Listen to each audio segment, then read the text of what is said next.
राम राम दोस्तों, एक बार फिर आपका स्वागत है कृष्णा क्लासेस के ऑनलाइन प्लेटफॉर्म पर। हमारी जो daily current affair Haryana GK की क्लास चलती है उसमें आपका स्वागत है। बच्चों, अपने कॉपी पेन तैयार रखिए, हर इंपॉर्टेंट फैक्ट को आप नोट करते जाइए और अपनी तैयारी को पुख्ता कीजिए, बार बार उन चीजों को रिवाइज कीजिए। बच्चों, जैसा कि आप जानते हो एचटेट जो अनाउंस हो गया 21-22 नवंबर, तो अब जल्दी एचएससी भी अपना एग्जाम लेने वाली है। तो इस चीज को विशेष ध्यान में आप रखना कि एचएससी भी जल्दी एग्जाम ले सकती है, तो अपनी तैयारी जो है बिल्कुल पुख्ता रखिए, परफेक्ट रखिए। क्योंकि बच्चों, एक दिन में कभी तैयारियां नहीं हुआ करती, तैयारियां पहले से होती हैं। तो मैं बार बार आपको यह चीज समझाता हूं बच्चों, ज्यादा से ज्यादा अपना अच्छा रूटीन बनाते जाइए ताकि हम भीड़ से अलग हो सके और अपना सिलेक्शन जो है श्योर हो सके। तो बच्चों, हम करते हैं आज की क्लास स्टार्ट।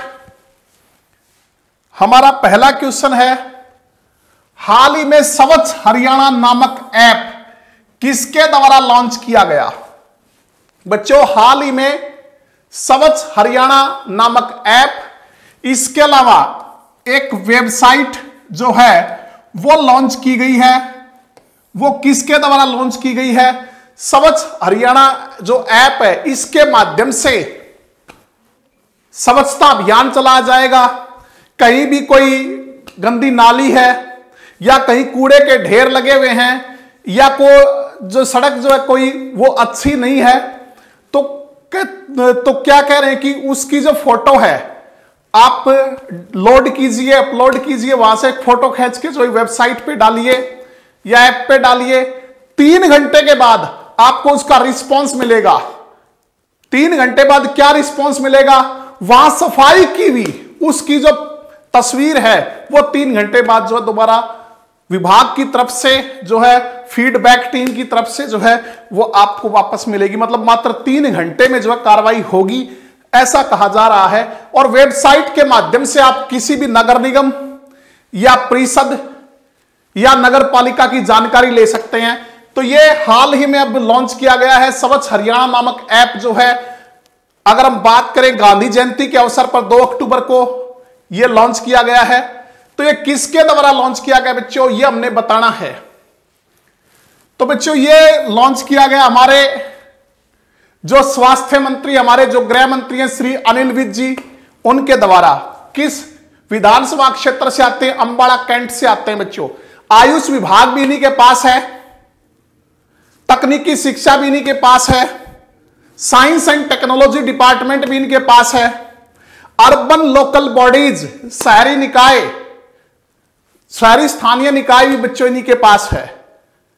इसके अलावा चिकित्सा शिक्षा एवं शोध जो है वो भी इन्हीं के पास है। मनोहर लाल जो है वो हमारे मुख्यमंत्री है। इसके अलावा हमारे वित्त मंत्री भी श्री मनोहर लाल है, करनाल विधानसभा क्षेत्र से आते हैं। श्री दुष्यंत चौटाला हमारे जो हैं उप मुख्यमंत्री, हमारे प्रदेश के सबसे युवा उप मुख्यमंत्री हैं। पिछली लोकसभा में सबसे युवा सांसद भी थे बच्चों। और इस लोकसभा में इस विधानसभा में ये सबसे युवा, अगर हम बात करें, एमएलए हैं। उचाना कला विधानसभा क्षेत्र से आते हैं। कंवरपाल गुर्जर जो हमारे शिक्षा मंत्री है बच्चों, हमारे वन मंत्री, हमारे पर्यटन मंत्री, सांस्कृतिक मामलों के, कला एवं सांस्कृतिक मामलों के मंत्री भी श्री कंवरपाल गुर्जर है बच्चों। ठीक है, तो देखिए इसके बारे में। कंवरपाल गुर्जर जगाधरी विधानसभा क्षेत्र से आते हैं। कहां से? जगाधरी से। तो शहरी स्थानीय निकाय मंत्री अनिल विज ने वीरवार को वेबसाइट और मोबाइल ऐप स्वच्छ हरियाणा लॉन्च किया। ऐप की मदद से लोगों में स्वच्छता और वेबसाइट से प्रदेश की किसी भी नगरपालिका, परिषद और निगमों संबंधी जानकारी प्राप्त हो सकेगी। ऐप के माध्यम से कोई भी व्यक्ति निकाय क्षेत्र में गंदी नाली, अस्वच्छ सड़क या गंदगी के ढेर की फोटो लोड कर सकता है। इसके मात्र 3 घंटे में विभाग की बैकअप टीमों द्वारा उस स्थान की सफाई होने की तस्वीर पुनः ऐप पर लोड की जाएगी बच्चों। बहुत जबरदस्त दावा है। अगर यह सफल हो गया तो वास्तव में हमारा हरियाणा जो है वो स्वच्छ होगा, स्वच्छता के मामले में नंबर 1 होगा। तो ये है श्री अनिल विज जो है अंबाला कैंट विधानसभा क्षेत्र से आते हैं बच्चों। गृह विभाग, स्थानीय निकाय जो है, शहरी स्थानीय निकाय, स्वास्थ्य, चिकित्सा, शिक्षा एवं शोध, तकनीकी शिक्षा, विज्ञान एवं प्रौद्योगिकी जो है इनके पास है। ये हमारे माननीय मुख्यमंत्री श्री मनोहर लाल जी हैं। तो बच्चों ये आते हैं करनाल से, किस विधानसभा क्षेत्र से? करनाल से। वैसे बच्चों अगर बात करें इनके अगर संबंध कहां से है, तो इनका संबंध जो है वो रोहतक डिस्ट्रिक्ट से है। तो जो इनके पास विभाग है वित्त मंत्रालय, हरियाणा के इतिहास में पहली बार हुआ है किसी वित्त मंत्री, किसी मुख्यमंत्री ने वित्त मंत्रालय अपने पास रखा है। सिंचाई मंत्री भी यही हमारे, सिंचाई एवं जल संसाधन, town, country planning and urban state भी इन्हीं के पास है। सामान्य प्रशासन भी, सूचना, जनसंपर्क और भाषा भी इन्हीं के पास है बच्चों। सीआईडी भी बच्चों इन्हीं के पास है। होम मिनिस्टर कौन? श्री अनिल विज। लेकिन सीआईडी जो बच्चों वो किसके पास है? वो माननीय मुख्यमंत्री के पास। न्यायिक प्रशासन इन्हीं के पास है। सूचना प्रौद्योगिकी, इसके अलावा आवास के अलावा बच्चों योजना, इसके अलावा वास्तुकला, लोक स्वास्थ्य अभियांत्रिकी, इसके अलावा पर्यावरण एवं जलवायु परिवर्तन, और वह सभी विभाग जो अन्य किसी मंत्री को नहीं दिए गए, वो सारे के सारे हमारे माननीय मुख्यमंत्री श्री मनोहर लाल जी के पास हैं। नेक्स्ट देखिए अगला बच्चों, प्रदेश में इस वर्ष मनरेगा के तहत कितने करोड़ रुपए के काम होंगे? इस साल में मनरेगा के तहत जो है बच्चों कितने करोड़ रुपए के काम होंगे? तो सबसे पहले तो ये बताइए आप कमेंट करके, हरियाणा में मनरेगा की शुरुआत कब से हुई? हरियाणा में मनरेगा की शुरुआत जो कब से हुई बच्चों? और पूरे प्रदेश में हरियाणा में कब से लागू हुई? पूरे प्रदेश में कब से लागू हुई? इसके अलावा जो मनरेगा के तहत मजदूरी देने के मामले में हरियाणा कौन से स्थान पर आता है? और हरियाणा में मनरेगा के तहत कितने रुपए की मजदूरी जो है वो दी जाती है, ये आपको बताना है। तो सबसे पहला क्वेश्चन हमारा कि हरियाणा में मनरेगा की शुरुआत कब हुई? दूसरा, पूरे प्रदेश में कब लागू हुई? तीसरा, जो मनरेगा के तहत जो मजदूरी दी जाती है उसके मामले में हरियाणा देश में कौन से स्थान पर है? और चौथा, हरियाणा में कितनी जो मनरेगा के तहत जो है वो मजदूरी दी जाती है बच्चों, ये आपको कमेंट करके बताने हैं सारे। तो अगर हम बात करें, सबसे पहले हरियाणा में फरवरी 2006 में मनरेगा की शुरुआत हुई। फरवरी 2006 में जो मनरेगा है बच्चों उसकी शुरुआत हुई 2 डिस्ट्रिक्टों से, सिरसा व महेंद्रगढ़ से। सिरसा व महेंद्रगढ़ से मनरेगा जो है बच्चों कब शुरू हुई? हरियाणा में फरवरी 2006 में। फिर अगर मैं बात करूं 1 अप्रैल 2008 से पूरे प्रदेश में लागू। पूरे प्रदेश में कब लागू हुई? 1 अप्रैल 2008 से पूरे प्रदेश में लागू। शुरुआत हरियाणा में 2 डिस्ट्रिक्टों से हुई थी, महेंद्रगढ़ और सिरसा से, फरवरी 2006 में। बच्चों मनरेगा की मजदूरी में हरियाणा जो है वो नंबर 1 है। सर्वाधिक मनरेगा की मजदूरी हमारे स्टेट में दी जाती है बच्चों। कितनी दी जाती है? 284 रुपए। 284 रुपए जो बच्चों वो दिए जाते हैं हमारे हरियाणा में। सर्वाधिक मजदूरी के मामले में, मनरेगा की सर्वाधिक मजदूरी के मामले में बच्चों हरियाणा प्रदेश में नंबर 1 है। तो हमारा क्वेश्चन था प्रदेश में इस वर्ष मनरेगा के तहत कितने करोड़ रुपए के काम होंगे? तो वो होंगे बच्चों 1200 करोड़ रुपए के। किसने की है घोषणा बच्चों? हमारे ग्रामीण विकास एवं पंचायत मंत्री श्री दुष्यंत चौटाला, जो हमारे उप मुख्यमंत्री भी हैं। बच्चों हमारे प्रदेश में कितने मनरेगा के कार्ड धारक हैं? कितनों के मनरेगा के कार्ड बने हुए हैं? कितने लोगों के? तो लगभग 6 लाख लोगों के जो हैं वो मनरेगा के तहत जो है वो कार्ड धारक हैं हमारे प्रदेश में। देखिए दुष्यंत चौटाला ने ऐलान किया इस साल मनरेगा योजना के तहत करीब 1200 करोड़ रुपए के काम कराए जाएंगे। ग्रामीण विकास एवं पंचायत मंत्री के नाते दुष्यंत ने मनरेगा के काम में शामिल विभिन्न विभागों से प्रगति का फीडबैक लिया। प्रदेश में करीब 6 लाख मनरेगा के जॉब कार्ड जो हैं वो बने हुए हैं। कितने? 6 लाख बच्चों। ये है श्री दुष्यंत चौटाला जो उच्चाणा विधानसभा क्षेत्र से आते हैं। इस बार 30 सितंबर तक 4.80 लाख जॉब कार्ड धारकों को मनरेगा स्कीम के तहत रोजगार दिया गया, जबकि 31 मार्च तक मात्र 3.64 लाख लोगों को ही काम मिला था। इस साल की अगर हम बात करें 31 मार्च तक सिर्फ 3.64 लाख लोगों को काम मिला था। अब 30 सितंबर तक 4.80 लाख जॉब कार्ड धारकों को जो है वो काम दिया गया। और कुल कितने हैं बच्चों? 6 लाख जो है वो जॉब कार्ड धारक है मनरेगा के तहत हरियाणा में। तो बच्चों श्री दुष्यंत चौटाला के पास जो है ये विभाग हैं, राजस्व एवं आपदा प्रबंधन, आबकारी एवं कराधान, चकबंदी, पुनर्वास, इसके अलावा लोक निर्माण, भवन व सड़कें, नागरिक उड्डयन विभाग भी इन्हीं के पास है, खाद्य आपूर्ति मामले भी इन्हीं के पास हैं, श्रम एवं रोजगार भी, विकास एवं पंचायत, ग्रामीण विकास एवं पंचायत मंत्री भी यही है, उद्योग एवं वाणिज्य जो बच्चों वो मंत्रालय भी किन के पास है? श्री दुष्यंत चौटाला के पास। नेक्स्ट देखिए। तो बच्चों अगला हमारा क्वेश्चन है, गांवों को सबल बनाने के लिए पिछले 20 वर्षों से अपना वेतन गांव के विकास के लिए लगाने वाले डॉक्टर जगबीर रावत किस विश्वविद्यालय में एसोसिएट प्रोफेसर हैं? बच्चों बात हो रही है डॉक्टर जगबीर रावत की। कहता है ये किस विश्वविद्यालय में एसोसिएट प्रोफेसर हैं, ये हमने बताना है। किस विश्वविद्यालय में एसोसिएट प्रोफेसर ये हैं। तो बच्चों क्या उपलब्धि है इनकी? अगर हम बात करें डॉक्टर जगबीर रावत की, तो पिछले 20 वर्षों से अपना वेतन जो है गांव के विकास में, गांवों को संबल बढ़ाने के लिए जो है बच्चों सबल बढ़ाने के लिए वहां अपना वेतन खर्च कर रहे हैं। और अभी गांधी जयंती पर भी इन्होंने सरकार को एक गोमूत्र और गोबर से संबंधित एक योजना का मॉडल जो पेश किया सरकार के सामने। गोमूत्र और गोबर जो है इनसे संबंधित योजना का एक मॉडल जो है सरकार को इन्होंने बताया है इस गांधी जयंती पर 2 अक्टूबर को। क्या है ये मॉडल? इसके तहत जो है ब्लॉक स्तर पर गो अनुसंधान विज्ञान केंद्रों की स्थापना की जाए। ब्लॉक स्तर पर गो अनुसंधान विज्ञान केंद्रों की क्या की जाए? स्थापना की जाए। और वहां बच्चों जो मॉडल गांव हैं, इस मॉडल के तहत गांव से 5 रुपए किलो के हिसाब से जो गोबर खरीदा जाए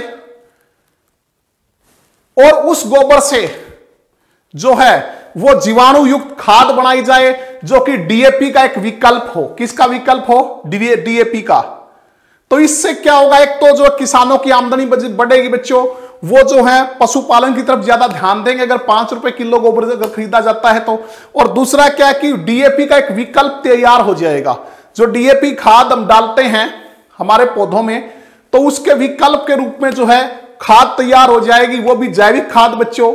2022 तक उनका ये टारगेट है कि हम डीएपी के विकल्प के तौर पे जो है जीवाणु युक्त खाद तैयार करें।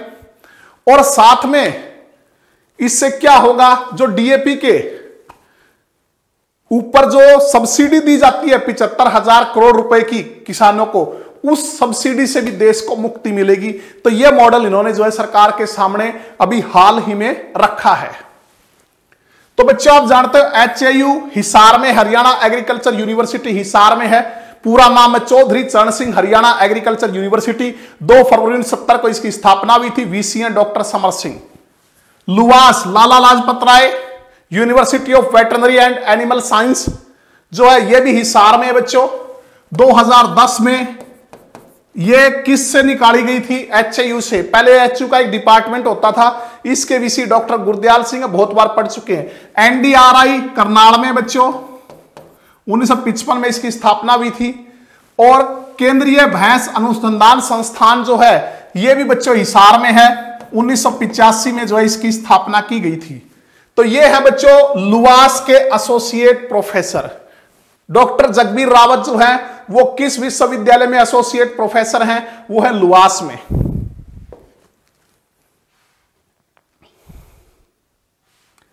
हिसार के लाला लाजपत राय पशु चिकित्सा एवं पशु विज्ञान विश्वविद्यालय में इम्यूनोलॉजी इम्यूनोलॉजी विभाग के हेड व associate professor doctor Jagbir Rawat वर्ष 2000 से कृषि एवं ग्रामीण सिस्टम में बदलाव के लिए सक्रिय रूप से काम कर रहे हैं बच्चों। और कृषि और रूरल सिस्टम में बदलाव के लिए 2002 में 11 दिन तक पानीपत के समालखा ब्लॉक और उत्तर प्रदेश के कुछ गांव में मंथन पद यात्रा भी इन्होंने की थी। किसके लिए? कृषि और रूरल सिस्टम में बदलाव लाने के लिए बच्चों। फिर 2003 में दिल्ली में मंगेशपुर गांव से the federation of Indian chamber of agriculture trade service संस्था की नींव इन्होंने रखी। और इस संस्था का शुभारंभ किसने किया बच्चों? इसका पूर्व प्रधानमंत्री एच.डी. देवगौड़ा और उस समय भारतीय किसान संघ के अध्यक्ष डॉक्टर कुंवर भाई यादव ने इस संस्था का उद्घाटन किया था, शुभारंभ किया था। ठीक है, इस मिशन के साथ कृषि क्षेत्र के कई नाम जुड़े। प्रभाव यह हुआ कि संस्था के बनने के 3 दिन पहले ही, बड़ी उपलब्धि बच्चों, क्या किया 3 दिन पहले संस्था बनने से? गुजरात के तत्कालीन मुख्यमंत्री, उस समय जो गुजरात के मुख्यमंत्री थे और जो आज हमारे माननीय प्रधानमंत्री हैं श्री नरेंद्र मोदी जी, उन्होंने इस मॉडल को लागू करने के लिए तत्कालीन वडोदरा की सांसद जया बहन ठक्कर के माध्यम से डॉक्टर रावत को यह मॉडल गुजरात में लागू करने के लिए बतौर राजकीय अतिथि के रूप में आमंत्रित किया। तो बच्चों, डॉक्टर जगबीर रावत जो हैं वो LUVAS Lala Lajpat Rai university of veterinary and animal science जो है उसके एसोसिएट प्रोफेसर हैं बच्चों, इम्यूनोलॉजी डिपार्टमेंट में। तो अगला हमारा क्वेश्चन है बच्चों,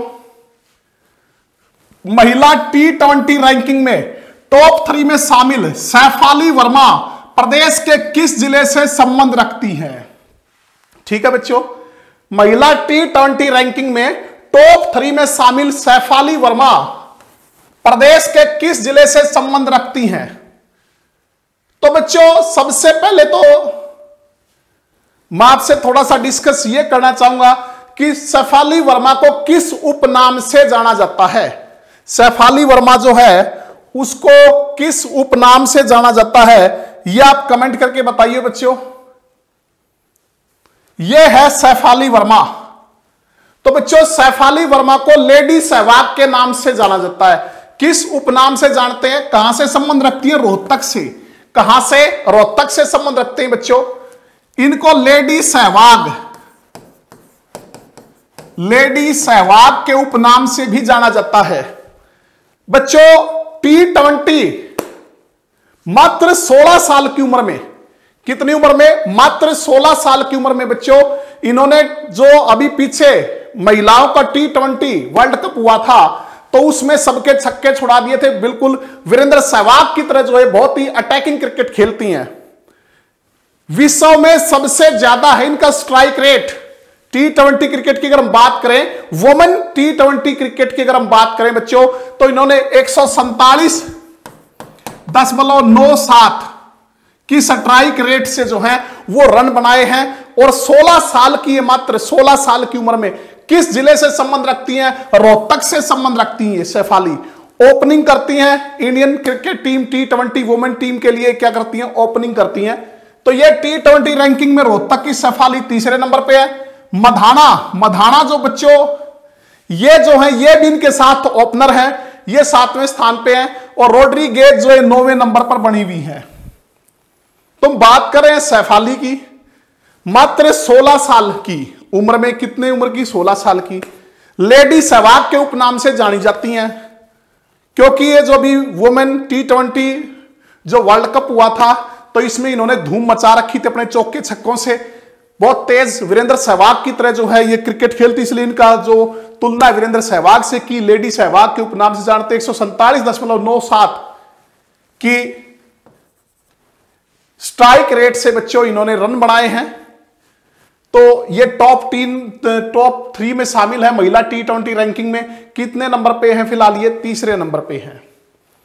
तो बच्चों, जो पहले अगर हम बात करें, हमारे हरियाणा के पूर्व क्रिकेटर जोगेंद्र शर्मा, आपको T20 जो पुरुषों का T20 पहला T20 2007 में जो हुआ था बच्चों, उसका फाइनल तो याद होगा, पाकिस्तान के साथ जो फाइनल हुआ था उसमें जो फाइनल ओवर में जोगेंद्र सिंह शर्मा जो हैं वो गेंदबाजी कर रहे थे, जिन्होंने अपनी धारदार गेंदबाजी से इंडिया को वर्ल्ड कप जितवाने में मदद की थी, वो भी कहां से संबंध रखते हैं? रोहतक से संबंध रखते हैं जोगेंद्र शर्मा। बच्चों झज्जर से अगर हम बात करें, जो मुल्तान के सुल्तान हैं, नजफगढ़ के जो नवाब हैं वीरेंद्र सहवाग, वो मूलतः कहां से संबंध रखते हैं? झज्जर डिस्ट्रिक्ट से। और उनका जो स्कूल है जिसका HSSC क्वेश्चन भी पूछ चुकी है, Sehwag international school and sports academy, तो वो भी कहां है? झज्जर के केशव सिलानी गांव में। बच्चों करनाल से हमने पहले ही पढ़ा था। अगर हम बात करें करनाल की, तो जो त्रावड़ी एक्सप्रेस हैं या करनाल एक्सप्रेस, नवदीप सैनी जो भारतीय टीम के तेज गेंदबाज हैं, वो कहां से आते? करनाल से।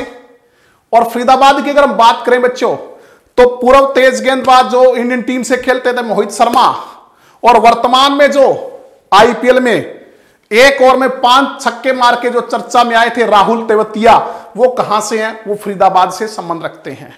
ठीक है बच्चों, कर लोगे? ये बच्चों आपको PDF में मिल ही जाएगा। PDF के लिए KC पब्लिकेशंस टेलीग्राम चैनल जो है आप ज्वाइन कर सकते हैं, या जो कृष्णा क्लासेस है ये टेलीग्राम चैनल आप जो है ज्वाइन कर सकते हैं PDF के लिए।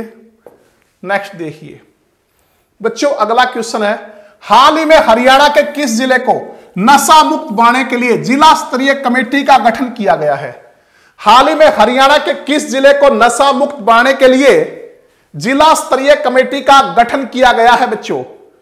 तो बच्चों हम थोड़ा सा इन डिस्ट्रिक्ट के बारे में पढ़ लेते हैं। सबसे पहले नूह आप जानते बच्चों कब बना था? 4 अप्रैल 2005 को नूह की स्थापना हुई थी मेवात के रूप में। क्षेत्रफल 1507 वर्ग किलोमीटर है। तो बच्चों पहले 2004 में माननीय मुख्यमंत्री उस समय के ओम प्रकाश चौटाला ने मेवात को जिला बनाने की घोषणा की थी सत्यमेवपुरम नाम से, सत्यमेवपुरम। लेकिन बच्चों उसके बाद वो जिला नहीं बना पाए। फिर 4 अप्रैल 2005 को जो है तत्कालीन मुख्यमंत्री श्री भूपेंद्र सिंह हुड्डा ने, बच्चों श्री भूपेंद्र सिंह हुड्डा हमारे लगातार सबसे लंबे समय तक रहने वाले मुख्यमंत्री हैं। लगातार जो कार्यकाल है सबसे लंबा वो किसका है? श्री भूपेंद्र सिंह हुड्डा का। अगर ओवरऑल बात करें हम, सबसे लंबा कार्यकाल चौधरी बंसीलाल का रहा है, उसके बाद चौधरी भजनलाल का रहा है। लेकिन लगातार सबसे लंबा जो कार्यकाल है लगातार वो किसका रहा? भूपेंद्र हुड्डा का। तो उन्होंने इसको जो है मेवात नाम से डिस्ट्रिक्ट बनाया, मेवों की संख्या अधिक होने के कारण, मेव जाति की संख्या अधिक होने के कारण। लेकिन बच्चों दरअसल क्या था? मेवात नाम का कोई शहर नहीं है। मेवात नाम का कोई शहर नहीं है, वो जगह मेवात है। उसके साथ लगती कुछ राजस्थान में है मेव जाति, कुछ उत्तर प्रदेश, वो सारा जो मेवात कहलाता है। तो इन्होंने मेवात के नाम से डिस्ट्रिक्ट बना दिया। मुख्यालय कहां था? नूह में। तो 2016 में इसका नाम बदल के अब क्या रख दिया? नूह रख दिया। ठीक है, नहीं तो मेवात नाम की कोई जगह कोई शहर नहीं था, पूरा जो डिस्ट्रिक्ट है वो मेवात कहलाता था। बच्चों सर्वाधिक लिंगानुपात की अगर हम बात करें, सर्वाधिक लिंगानुपात हरियाणा में सबसे ज्यादा लिंगानुपात जो है वो नूह का है 907। मतलब 1000 लड़कों के पीछे 907 लड़कियां। 2011 की जनगणना के अनुसार, 2011 की जनगणना के अनुसार बच्चों। इसके अलावा अगर हम बात करें, हमारे देश का पहला मोबाइल कोर्ट, पहले भी हम पढ़ चुके हैं, भारत का पहला मोबाइल कोर्ट जो है वो कहां स्थापित किया गया? नूह में। कब? 4 अगस्त 2007 को, 4 अगस्त 2007 को। इसके अलावा देश का पहला कंट्री क्लब, देश का पहला कंट्री क्लब जो वो भी कहां है बच्चों? मेवात में। इसके अलावा मेवात का जो घासेड़ा गांव है, कौन सा गांव? घासेड़ा। उसको बच्चों घासेड़ा को गांधी ग्राम के नाम से जाना जाता है। घासेड़ा गांव जो है वो गांधी ग्राम के नाम से जाना जाता है, क्योंकि बच्चों ऐसा कहा जाता है कि जब पाकिस्तान भारत का विभाजन हुआ तो जब यहां से जो मुसलमान हैं वो पाकिस्तान की तरफ जो है यहां से छोड़ के जा रहे थे, तो गांधी जी यहां आए थे इसी गांव में और उनको जाने से रोका था। तो ये घासेड़ा गांव जो वो गांधी ग्राम के नाम से जाना जाता है।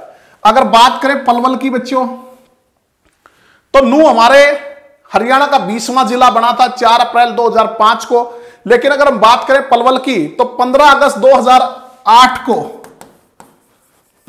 2008 को 21वां जिले के रूप में अस्तित्व में आया था।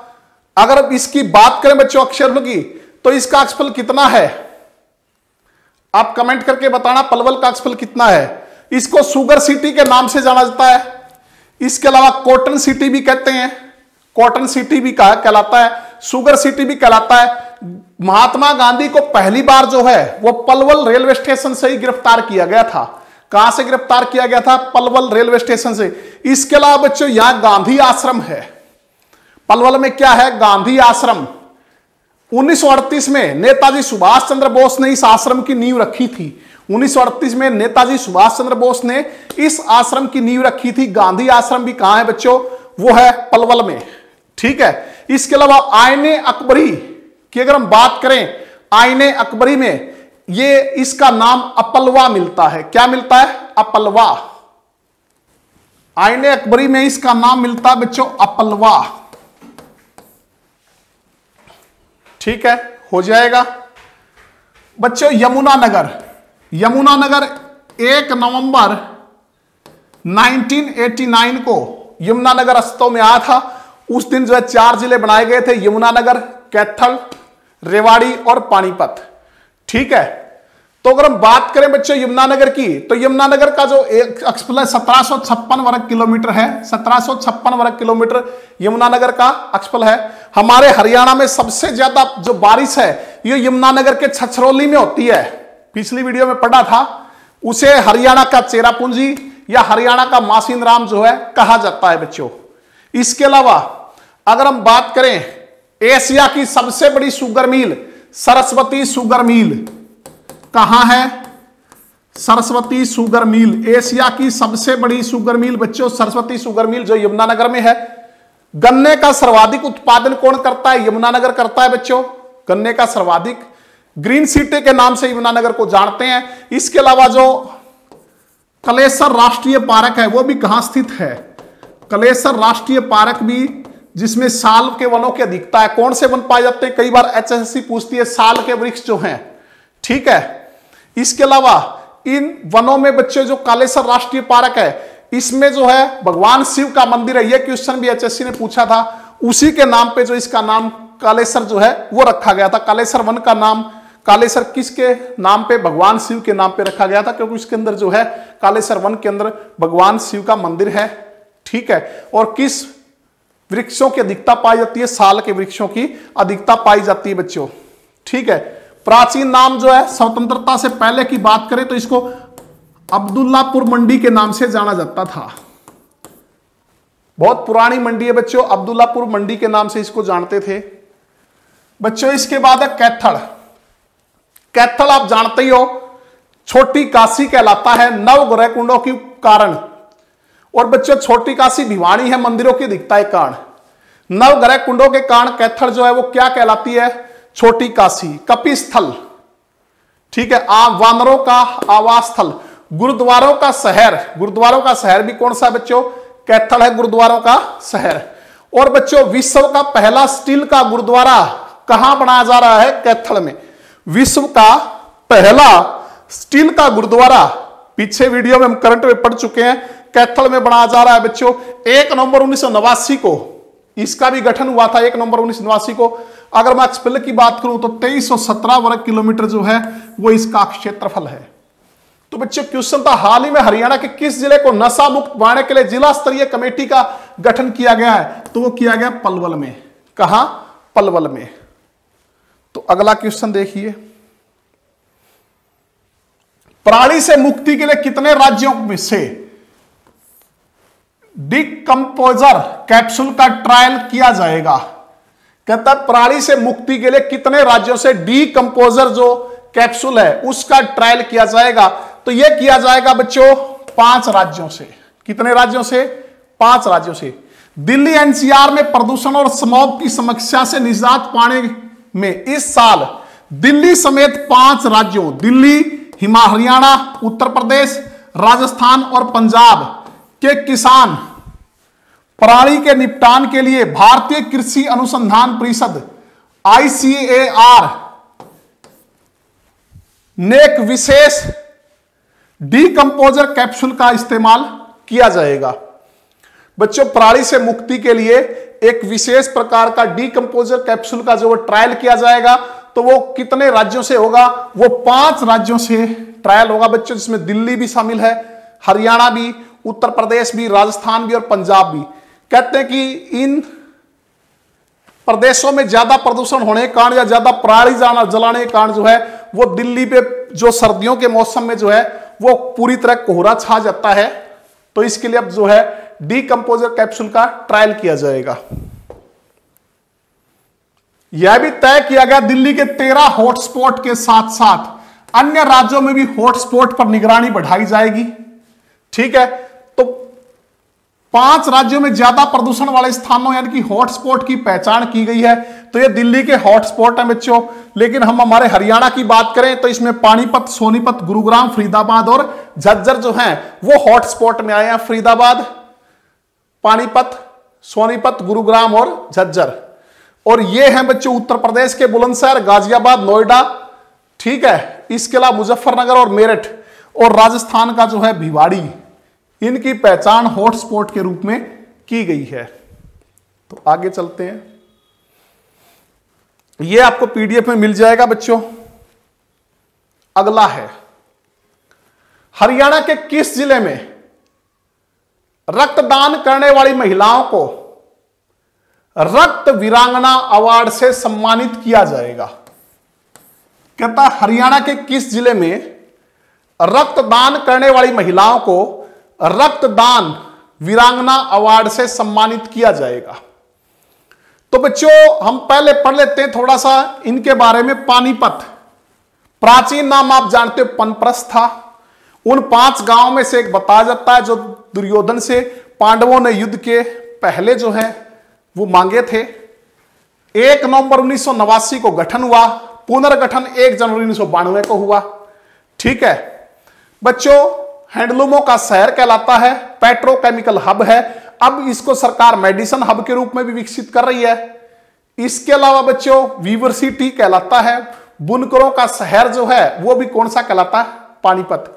इसके अलावा ऐतिहासिक लड़ाइयों का शहर, ऐतिहासिक लड़ाइयों का शहर बच्चों, 3 प्रसिद्ध इतिहास की लड़ाइयां जो हैं वो पानीपत में लड़ी गई। आप जानते होंगे पानीपत की पहली लड़ाई 1526 में बाबर और इब्राहिम लोदी के बीच जो है वो हुई थी। 1526 में बाबर और इब्राहिम लोदी के बीच, जिसमें बाबर की विजय हुई और भारत में मुगल साम्राज्य की शुरुआत हुई। ये वो पहली लड़ाई थी जिसमें बाबर ने जो है भारत में तोपखाने का प्रयोग किया था। इसके बाद 1556 में दूसरी लड़ाई हुई। यह लड़ाई अकबर और किसके बीच हुई थी? हेमू के बीच, अकबर और हेमू के बीच। ठीक है, वैसे कई जगह हम कह सकते हैं बैरम खां और हेमू के बीच। बच्चों बैरम खां अकबर का संरक्षक था और हेमू के बीच, तो इसमें किसकी विजय हुई? इसमें अकबर की विजय हुई। उसके बाद 1761 में पानीपत की तीसरी लड़ाई मराठों और अहमद शाह अब्दाली के बीच हुई थी। इसमें मराठों की हार हुई और मराठा शक्ति पूरी तरह तहस नहस हो गई। तो जो काला अम्ब है बच्चों स्थान, वो पानीपत की तीसरी लड़ाई से संबंधित है। कहते हैं इसमें इतना रक्तपात हुआ था कि जो वहां एक आम का पेड़ था वो काला पड़ गया था, इसीलिए उस स्थान का नाम काला अम्ब, मतलब आम। और आजकल सरकार उसको जो है वार हीरो मेमोरियल जो है उस स्मारक के रूप में विकसित कर रही है काला अम्ब को। बच्चों अगर हम बात करें करनाल की, करनाल जो है बच्चों ये कर्ण सिटी कहलाता है, लिबर्टी शू का जन्मदाता कहलाता है। इसके अलावा कर्ण नगरी के अलावा बच्चों इसको हरियाणा का पेरिस धान का कटोरा, कर्णाल्य भी कह देते हैं। कर्ण का आल्य मतलब आवास स्थल, कर्ण का कर्णाल्य भी। 2520 वर्ग किलोमीटर बच्चों आपको याद हो ही गया होगा। 1 नवंबर 1966 को जब हरियाणा बना उस समय ये भी बच्चों साथ में बना था। अगर हम बात करें पानीपत का एक्सप्लोर भी आपको याद हो गया होगा 1268। बच्चों ये करनाल भी 2 प्रसिद्ध लड़ाइयों के लिए मशहूर रहा। अगर हम इतिहास की बात करें तो वो थे बच्चों तराइन के युद्ध। तराइन में बच्चों, करनाल के तराइन में 2 प्रसिद्ध लड़ाइयां 1191 और 1192 में किसके बीच हुई थी? वो हुई थी बच्चों पृथ्वीराज चौहान और मोहम्मद गौरी के बीच। पहली 1191 में मोहम्मद गौरी की हार हुई और पृथ्वीराज की जो है विजय हुई। 1192 में बच्चों मोहम्मद गौरी की विजय हुई और पृथ्वीराज चौहान की क्या हुई? हार हुई। तो इनके लिए प्रसिद्ध है करनाल, तराइन की लड़ाइयों के लिए। अगर बच्चों हम बात करें सोनीपत की, तो सोनीपत को सोनप्रस्थ गोल्डन सिटी कहा जाता है। यह भी उन 5 गांवों में से एक है बच्चों जो युद्ध से पहले पांडवों ने दुर्योधन से मांगे थे। बच्चों रेल कोच फैक्ट्री जो वो कहां बनाई जा रही है? सोनीपत के बड़ी में। सोनीपत के बड़ी में जो है वो रेल कोच फैक्ट्री जो है वो बनाई जा रही है। इसके अलावा एजुकेशन सिटी है बच्चों इसमें कुंडली ग्राम में, राजीव गांधी एजुकेशन सिटी। उसी कारण जो बच्चों एजुकेशन सिटी भी कहलाता है। इसको साइकिल नगरी भी कहते हैं क्योंकि एटलस साइकिल जो बनाने का कारखाना कहां था? सोनीपत में। यहां एटलस मंदिर भी बच्चों प्रसिद्ध है। कौन सा? एटलस मंदिर। इसके अलावा पूरे भारत में मशरूम, खुम्बी के उत्पादन में अग्रणीय है। मशरूम यानी कि खुम्बी के उत्पादन में सबसे टॉप पे कौन है बच्चों? अगर हम बात करें तो वो है हमारा सोनीपत। इसके अलावा जो हरियाणा के गांधी कहलाते थे, हरियाणा के गांधी कौन? मूलचंद जैन, बाबू मूलचंद जैन, जो वो भी सोनीपत डिस्ट्रिक्ट से संबंध रखते थे, सोनीपत के गोहाना से संबंध रखते थे बच्चों। अगर मैं बात करूं हिसार की, हिसार हरियाणा का मैग्नेट सिटी, हरियाणा का स्टील सिटी है, हरियाणा की इस्पात नगरी है। हिसार ए फिरोजा, फारसी भाषा में हिसार का अर्थ होता है किला, यानी कि हिसार ए फिरोजा, फिरोज का किला। फिरोजा नगरी भी कह देते हैं बच्चों, फिरोजा नगरी भी कहलाता है ये। इसके अलावा अगर हम बात करें लोहे के पाइपों का सर्वाधिक जो उत्पादन है वो कहां होता है? वो हिसार में होता है। एशिया की सबसे बड़ी यूनिवर्सिटी हिसार में है, HAU। एशिया का सबसे बड़ा पशु फार्म हिसार में बच्चों। एशिया की सबसे बड़ी ऑटो मार्केट वो भी कहां है? हिसार में है। ठीक है, एशिया की सबसे बड़ी यूनिवर्सिटी HAU हिसार में। एशिया का सबसे बड़ा पशु फार्म हिसार में बच्चों। एशिया की सबसे बड़ी अगर हम बात करें ऑटो मार्केट जो है वो भी कहां है बच्चों? वो हिसार में स्थित है। ठीक है, हिसार में। इसके अलावा गुजरी महल बच्चों हिसार में स्थित है, जिसे दिल्ली सल्तनत का ताज कहते हैं। दिल्ली सल्तनत का ताज कहलाता है, दिल्ली सल्तनत का ताज। जैसे हरियाणा का ताजमहल जो है शेख चिल्ली का मकबरा है बच्चों। ठीक है, तो दिल्ली सल्तनत का जो ताजमहल है, जो ताज है वो क्या कहलाता है? गुजरी महल। ठीक है, हो जाएगा। तो हरियाणा के किस जिले में रक्तदान करने वाली महिलाओं को रक्त वीरांगना अवार्ड दिया से सम्मानित किया जाएगा? तो ये किया जाएगा बच्चों करनाल में। कहां किया जाएगा? करनाल में। नेक्स्ट देखिए बच्चों, हाल ही में पार्कों की सुंदरता को बढ़ाने के लिए हरियाणा के किस जिले में 10 लाख के स्टील के डस्टबिन खरीदे गए हैं? पार्कों की सुंदरता को बढ़ाने के लिए हरियाणा के किस जिले में 10 लाख के स्टील के डस्टबिन जो है वो खरीदे गए हैं बच्चों? तो सबसे पहले इसमें हिसार है बच्चों। ऑप्शन में हिसार के बारे में अभी हम पढ़ रहे थे। 3983 वर्ग किलोमीटर इसका क्षेत्रफल है बच्चों। 1 नवंबर 1966 को हिसार हरियाणा के जो 7 जिले थे उनमें सबसे बड़ा जिला कौन सा था? हिसार था बच्चों। ठीक है, हिसार में हांसी शहर स्थित है। हांसी में अस्सीगढ़ का जो किला है वो प्रसिद्ध है। कौन सा किला? अस्सीगढ़ का किला। किसने बनाया था बच्चों? पृथ्वीराज चौहान का किला कहलाता है। पृथ्वीराज चौहान ने जो है ये किला बनवाया था और इसको तलवारों का किला भी कहते हैं। यह भी क्वेश्चन HSC पूछ चुकी है, तलवारों का किला, क्योंकि बच्चों 80 जो है वो तलवार का पर्यायवाची होता है। 80 किसका? तलवार का जो पर्यायवाची होता है बच्चों 80। कहते हैं यहां बाद में जो है तलवारों की फैक्ट्री जो है वो लगाई गई थी अनंगपाल के पुत्र द्रुपद के द्वारा, जिससे ये क्या कहलाता, असीगढ़ का किला। बच्चों अगर हम बात करें भिवानी डिस्ट्रिक्ट की, छोटी काशी कहलाती है मंदिरों की अधिकता के कारण, बॉक्सिंग का पावर हाउस, लिटिल क्यूबा, धार्मिक न्यासों का शहर, city of war heroes Bhiwani. ठीक है, तो बच्चों भिवानी जो है क्षेत्रफल में हरियाणा का सबसे बड़ा जिला हुआ करता चरखी दादरी के बनने से पहले, क्योंकि चरखी दादरी का और इसका संयुक्त रूप से क्षेत्रफल 4778 वर्ग किलोमीटर था। 4778 था चरखी दादरी और इसका संयुक्त रूप से क्षेत्रफल। वर्तमान में सबसे बड़ा जिला क्षेत्रफल के हिसाब से जो है वो है सिरसा, 4277 वर्ग किलोमीटर।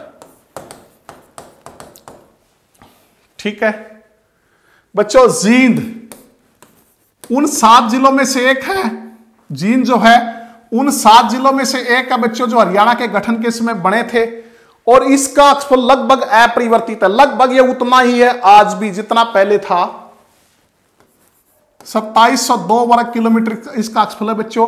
पुराना नाम जयंतीपुरी था, क्योंकि महाभारत युद्ध से पहले यहां पांडवों ने विजय की देवी जयंती देवी की जो है पूजा की थी बच्चों। ठीक है, तो जींद जो है वो हरियाणा का मिल्क सिटी भी कहलाता है। दूध नगरी हरियाणा की कौन सा कहलाता है बच्चों, वो है जींद। ठीक है, सबसे ज्यादा हरियाणा के डिस्ट्रिक्टों के साथ सीमा बनाता है जींद। कितने डिस्ट्रिक्टों के साथ, 7 डिस्ट्रिक्टों के साथ बच्चों सीमा बनाता है जींद। फतेहाबाद हरियाणा का पिंक सिटी है। हरियाणा का पिंक सिटी जो है फतेहाबाद है बच्चों। ये 15 जुलाई 1997 को जो है फतेहाबाद और झज्जर 2 डिस्ट्रिक्टों की स्थापना हुई थी।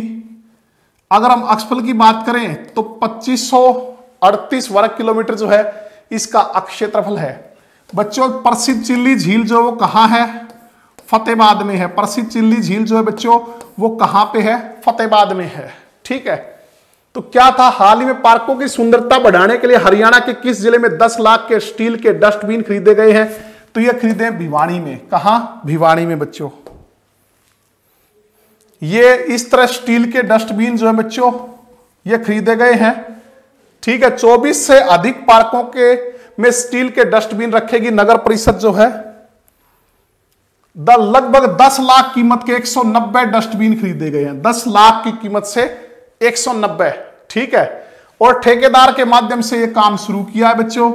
शहर के मुख्य पार्क हैं जैसे नेहरू पार्क, ठीक है, चौधरी बंसीलाल पार्क, क्योंकि चौधरी बंसीलाल किस डिस्ट्रिक्ट से संबंध रखते हैं, भिवानी, भिवानी के गोलागढ़ गांव से। हुड्डा पार्क, बीडी गुप्त पार्क जो है, इनके अलावा और भी सेक्टरों के जो या वार्डों में बड़े पार्क हैं वहां क्या रखे जाएंगे, स्टील के डस्टबिन। तो नेक्स्ट करते हैं बच्चों आगे। हाल ही में किसने आदेश दिए हैं कि लॉकडाउन में ऑनलाइन कक्षा लेने वाले स्कूल फीस नहीं मांग सकते। ऑनलाइन कक्षा न लेने वाले स्कूल फीस नहीं मांग सकते, ट्यूशन फीस नहीं मांग सकते। बच्चों आप जानते हो कोरोना महामारी के कारण जो पढ़ाई बच्चों की बहुत प्रभावित हुई है, बच्चे स्कूल नहीं जा पा रहे। ठीक है, इसके अलावा कुछ स्कूलों ने या हमारी हरियाणा सरकार ने भी जो है ऑनलाइन बच्चों की शिक्षा की व्यवस्था की है। लेकिन अभी कहता है किसने ये आदेश दिए कि लॉकडाउन में जो ऑनलाइन कक्षा नहीं ले रहे वो स्कूल ट्यूशन फीस नहीं ले सकते। तो ट्यूशन फीस जो फीस था स्कूल का वो भी एक बड़ा अच्छा मुद्दा था इस दौरान, कि अभिभावक भी नहीं चाहते थे कि हम फीस दें क्योंकि बच्चों की पढ़ाई नहीं हो रही, और स्कूल प्रशासन इस चीज पे अड़ा हुआ था कि हम फीस लें। तब उस टाइम इनको यह आदेश दिया गया था कि आप सिर्फ ट्यूशन फीस ले सकते हैं, दूसरे खर्चे जो है वो नहीं ले सकते, वो भी सिर्फ वो जो ऑनलाइन पढ़ाई करवाता है। तो कहता है किसने आदेश दिया कि लॉकडाउन में ऑनलाइन कक्षा न लेने वाले स्कूल ट्यूशन फीस नहीं मांग सकते, तो ये आदेश दिए Punjab and Haryana high court ने। बच्चों Punjab and Haryana high court कहां स्थित है ये आपको पता होगा, कब बना था। इसके पहले जो अगर हम बात करें, पहले भारतीय जो न्यायाधीश थे वो कौन थे, वर्तमान में न्यायाधीश जो है वो कौन है बच्चों, तो इनके बारे में हम पढ़ेंगे। तो यह चंडीगढ़ में बच्चों पंजाब एवं हरियाणा हाई कोर्ट कहां है, तो यह है चंडीगढ़ में। बच्चों पंजाब व हरियाणा उच्च न्यायालय, उस समय लाहौर उच्च न्यायालय इसको कहा जाता था। इसकी स्थापना 1919 में हुई थी। 1919 में इसकी स्थापना हुई थी, तो उस टाइम इसको क्या कहते थे, लाहौर उच्च न्यायालय। ठीक है, तो लाहौर उच्च न्यायालय की स्थापना भारतीय अधिनियम 1915 के तहत जो है कब हुई थी, 1919 में। ये बच्चों पंजाब एवं हरियाणा हाई कोर्ट। ठीक है, और आप ये जानते होंगे इसका जो डिजाइन है बच्चों, वो किसने डिजाइन किया था, वो फ्रांस के प्रसिद्ध जो शिल्पकार थे ली कार्बूजिए, जिसको हम कहते हैं। ली कार्बूजिए ने जो पंजाब एवं हरियाणा हाई कोर्ट का जो है वो डिजाइन किया था। जब विभाजन हुआ बच्चों, उसके पश्चात पंजाब का पूर्वी न्यायालय शिमला में स्थापित किया गया। तो बच्चों पहले लाहौर उच्च न्यायालय के नाम से इसको जानते थे, लेकिन जब भारत और पाकिस्तान का बंटवारा हुआ तो आधा पाकिस्तान उस साइड चला गया जो पश्चिमी पाकिस्तान था, आधा इस साइड भारत में रह गया जो पूर्वी पाकिस्तान था। तो वो न्यायालय तो वहां लाहौर में चला गया। तो फिर ये पंजाब का पूर्वी न्यायालय कहां, शिमला में स्थापित किया गया। और पंजाब एवं हरियाणा उच्च न्यायालय के प्रथम भारतीय न्यायाधीश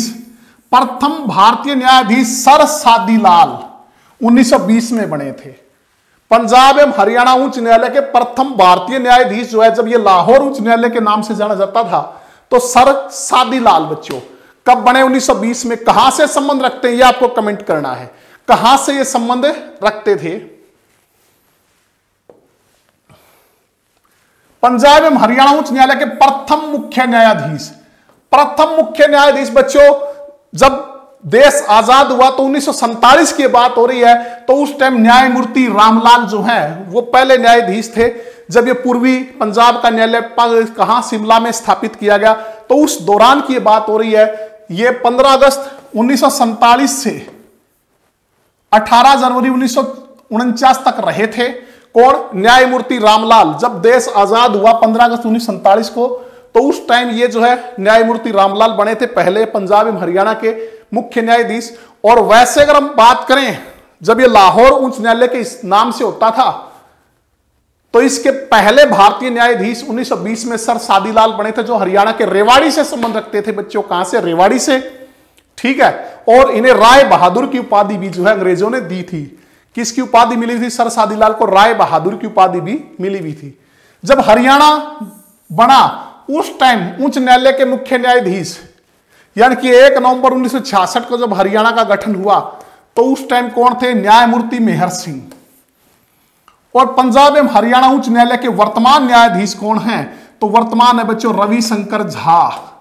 6 अक्टूबर 2019 से रविशंकर झा वर्तमान में न्यायाधीश हैं, 6 अक्टूबर 2019 से। ठीक है, तो बच्चों यूनेस्को की जो धरोहर स्थल है उनमें भी ये पंजाब एवं हरियाणा जो है वो हाई कोर्ट शामिल किया गया है। आपको पता ही होगा कब शामिल किया, ये आप कमेंट करके बता देना।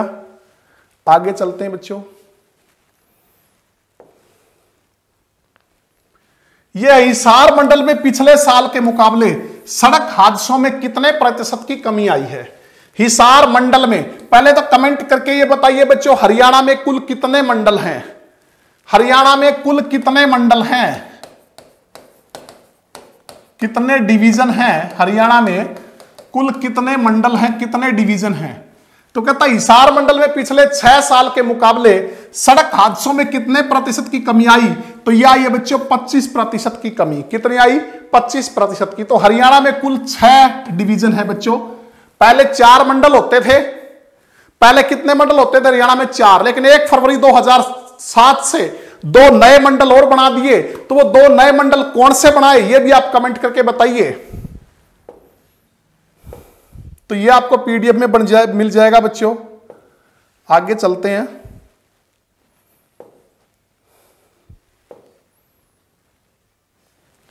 बच्चों हरियाणा में 6 राजस्व मंडल, रेवेन्यू डिवीजन कितने हैं, 6। ठीक है, अंबाला, हिसार, रोहतक, गुरुग्राम, करनाल और फरीदाबाद। तो ये 2 बाद में बनाए थे, करनाल और फरीदाबाद। पहले कितने होते थे, पहले 4 राजस्व मंडल होते थे, परंतु 1 फरवरी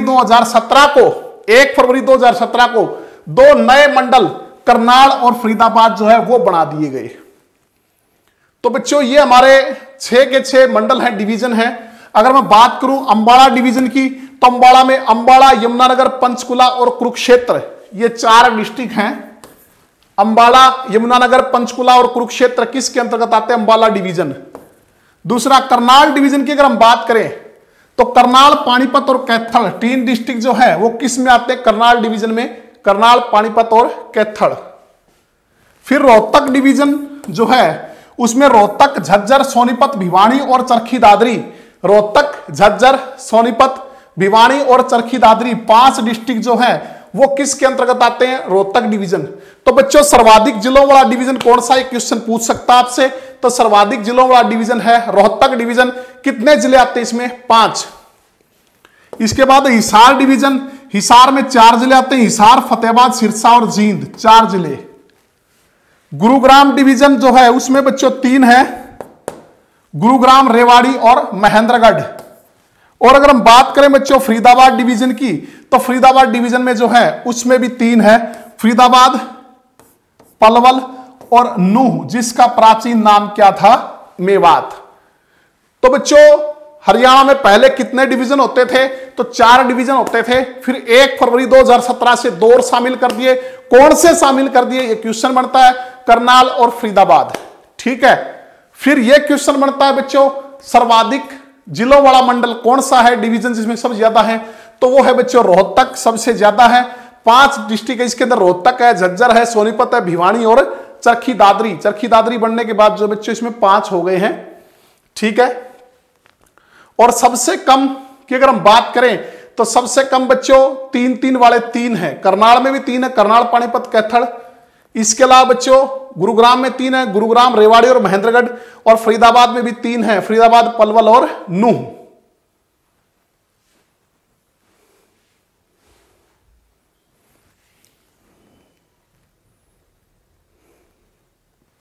ठीक है बच्चों, हो जाएगा।